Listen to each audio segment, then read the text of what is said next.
I declare, look at you coming back for part two. Thank you so much for coming back. Make sure you comment, like, and subscribe to this channel. So, we're going to continue the conversation from last week with Dr. Crystal Harris, continuing on about racial discrimination, racial bias, and racial trauma in education.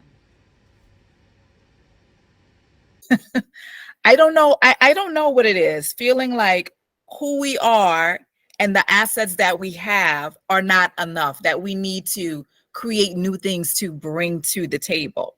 Yeah, and I think it's important for us to be willing to talk about these experiences, because when we don't talk about them, when we hide them, when we isolate ourselves and internalize them, it actually just shows up in other more serious physical illnesses, disorders, conditions. And when we do share them, there's a greater likelihood that we'll find out that what we're going through, it's not unique to us. It then becomes normalized that it's okay to speak up, defend yourself, advocate for yourself. And that gets us back more into the realm of why I've been kind of on this tour. It's not a real tour. But lately, whenever people want me to come and talk about something, the thing that I'm choosing to talk about is how do we heal? So there's two conversations. There's like, how do the people who are having these experiences heal?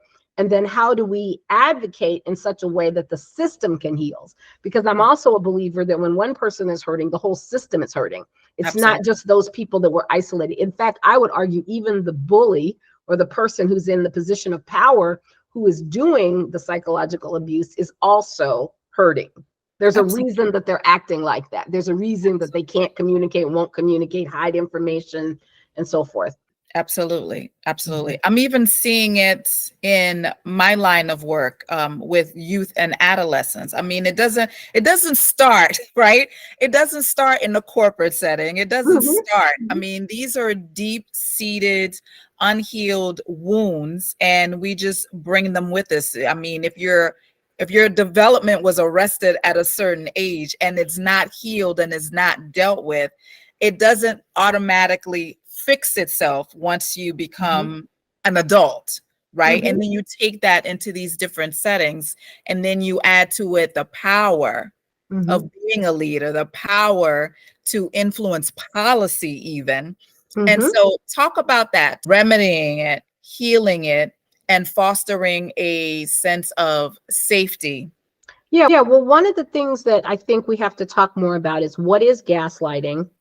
And when it happens, giving people the language to speak up for themselves or to ask questions. That I don't know if you've ever been somewhere and somebody says, oh yeah, you did blah, blah, blah, blah, blah, blah, blah, but you have an entirely different memory of that experience. So that's another example of gaslighting. So we have to be more, I think, intentional about our language and how we show up.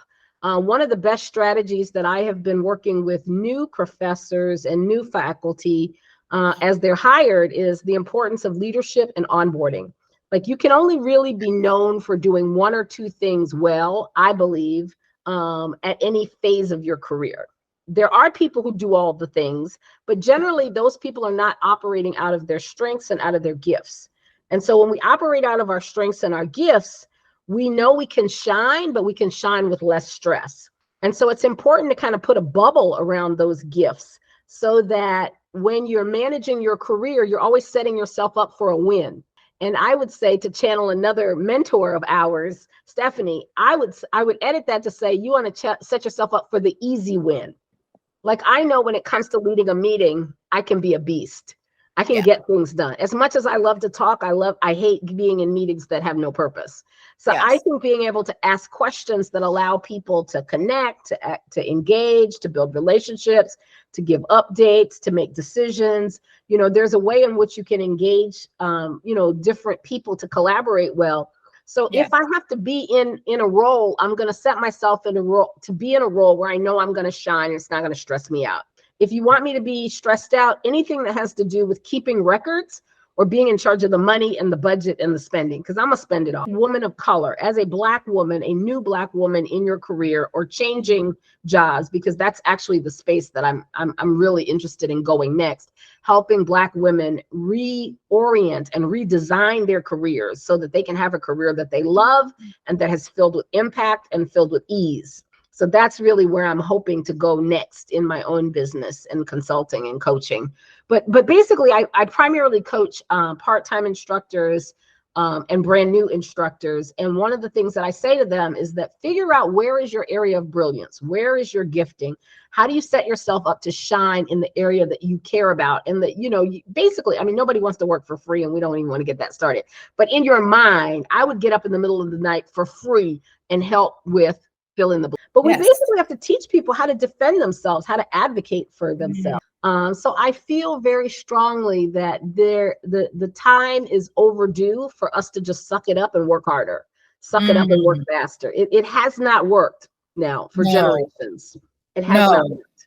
And I'm almost irate when I hear that advice, like on social media, the hustle culture, the excellent. You can't out excellence yourself. That's not even a thing. You can't out excellence a broken system. They will never see you as excellent, no matter what you do. Even if you deliver double, triple the results, if the system is broken, it's going to continue to operate in its broken. And then coming out of the pandemic, we're also recruiting a population of students that's really struggled through the pandemic. They went to high school in the pandemic. Yeah. Either 3 years, 2 years, or 1 year. And there's always people who have challenges but can bounce back. They're very resilient, that they're used to be. I mean, that's another I think coping mechanism for people who've experienced a lot of trauma, is that you are used to living, what they call it, leaping tall buildings in a single bound. Or as one of our mentors would say, the Superwoman cape. You are so good at putting on that Superwoman cape that it has never occurred to you that you could live life without pulling it out. Ooh, people just fall when they fall. Hold on, Dr. Crystal. Hold on.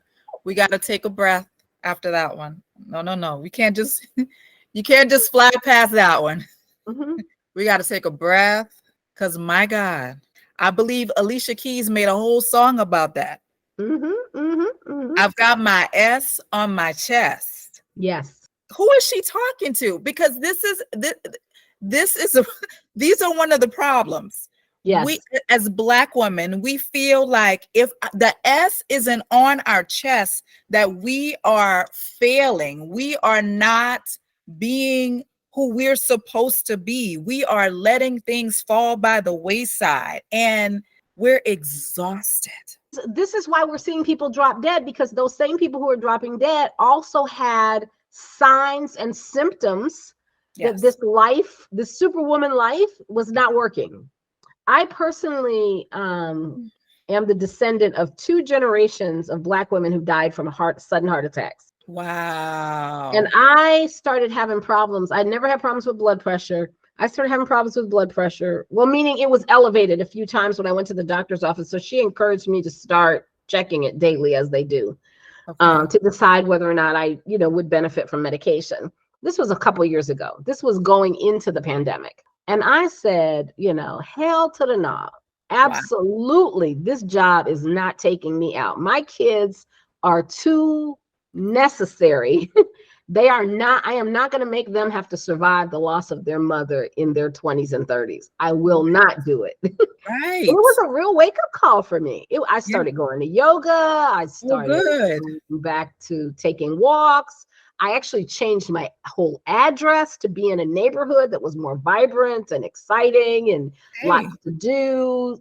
It just really helped me, because I think what happens is we get stuck in a certain pattern and we don't even stop to say, is this pattern working for me? And I'll speak for myself. I think there was a season in my life where I was afraid to sit down and rest. I was afraid to stop and rest, because then I would have to deal with the bigger issues. Oh, you're throwing rocks. You're throwing rocks. If you're watching and the rock just hits you, say ouch in the comments. You got to say ouch in the comments.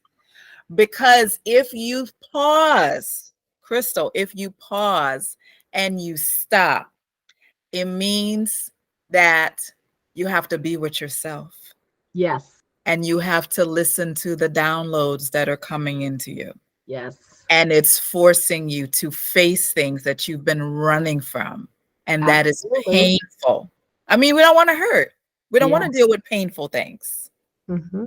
I will raise my hand. I have been in the past the queen of fleeing. Mm-hmm. Mm-hmm. I will flee something so fast because it was just so painful to deal with. But again, to your point, the power in the rest and the pausing and being still is that, and I didn't know this because I didn't have that renewal of mind. You actually get the refreshment that you need, that your Mm-hmm. body, that your tissues, that your mind, like your Mm-hmm. our brains, if you think of these beautiful devices that now we can't live without, Mm-hmm. our brains are not that far from this.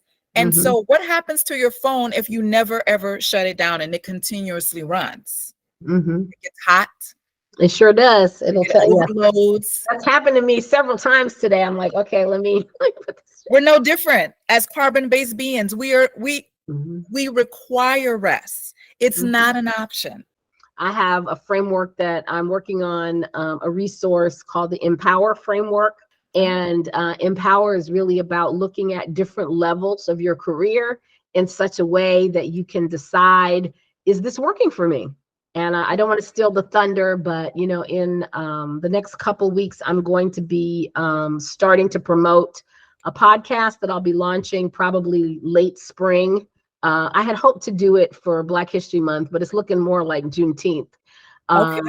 Yes, Okay. and so there'll be an online course that I'll be talking about. So we'll be taking each part of the Empower framework and talking about different elements of your career.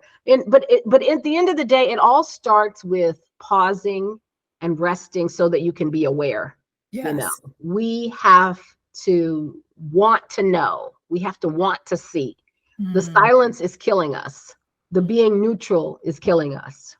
And like I said, I mean, I'm telling you what I've learned through my own career, through coaching other people. So we have the ultimate ownership for making sure our lives, which includes our careers, are set up to be in alignment with the things that bring us joy, impact, and ease.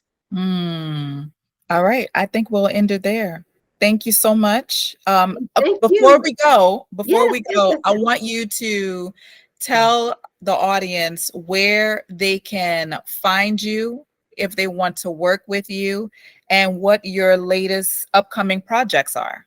Okay, well, my YouTube channel is called My Academic Life with Dr. Crystal, and I'm sure you'll put a link in the description so that they can find me. I actually spend more time, honestly, on LinkedIn and Instagram, but Okay. I'm also My Academic Life with Dr. Crystal, and I also am Crystal Harris, PhD. Thank you for watching. Make sure you subscribe, like, and comment to this video and to my channel. And don't forget to go check out Dr. Crystal's channel and her LinkedIn and her Instagram. Message her. She'd love to talk to you. All right. Thank you so much. And please, for God's sakes, don't forget that love, joy, peace, abundance, and ease, that's your birthright. I'll see you next time, friend. Bye.